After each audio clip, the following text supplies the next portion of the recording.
in. After all, ये तो छोटी सी बात है. But let me get in Mudit Gupta. Mudit Gupta, when did Pooja Khedkar? No, I don't think. No, I don't think that's fair. 1 minute, sir. 1 minute, sir. Mudit Gupta, when did Pooja Khedkar's case come up in public domain?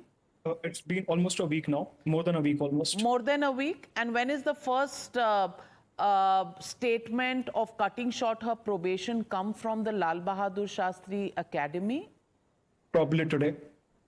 So it takes 8-9 days for them to react to something as brazen as this. Is this really something that citizens can find acceptable? I'll speak from the perspective of the aspirants because I've trained more than lakhs of aspirants and I've connected with entire community of aspirants. So I'll speak from their perspective and specifically those aspirants who are coming from the rural pockets of India. This entire fiasco of Pooja Khedkar is just a tip of the iceberg, and it is not even just 1% of the scenario. Like if we look at the entire scheme of things, starting from the filling of the form, prelims examination, mains, interview, and then the allocation of services.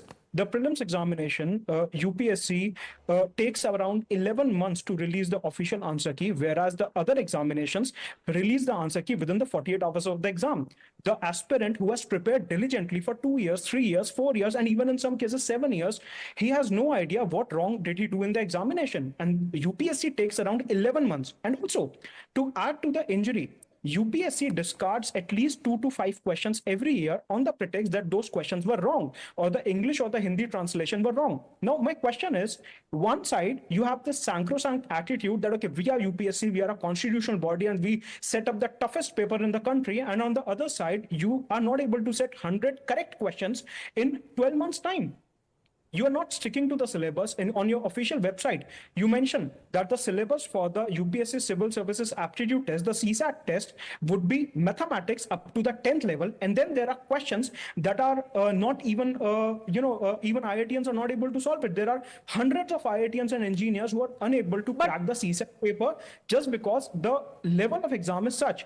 Coming to the mains examination, as Mr. Arun Bhatia correctly mentioned, he specifically mentioned about the interview stage. I'd like to extrapolate that to the mains examination. Till date, UPSC has not given a single model answer of the mains examination as to what aspirant is supposed to write in the mains examination. Ultimately, usse hota kya hai? Aspirant has to run coaching after coaching, spending lakhs of rupees, and then also aspirant has no idea as to what he's supposed to write in the mains examination.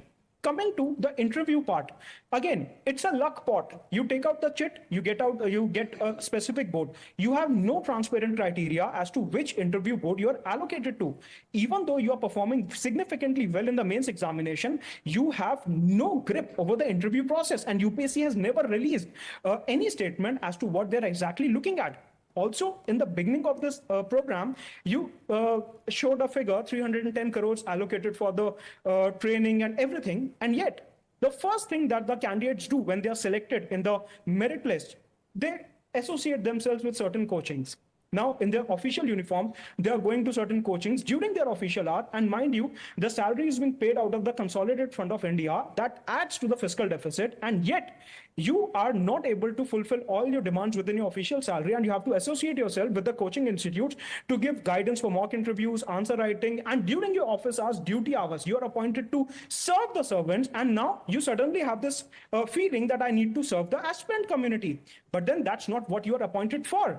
Also, apart from this, if you really want to help the aspirants, you have all the social media means, including the YouTube, Twitter, Facebook, any medium you can use to train the students. What's the specific need to go to these high brand coaching institutes and serve the candidates? And that creates a disparity.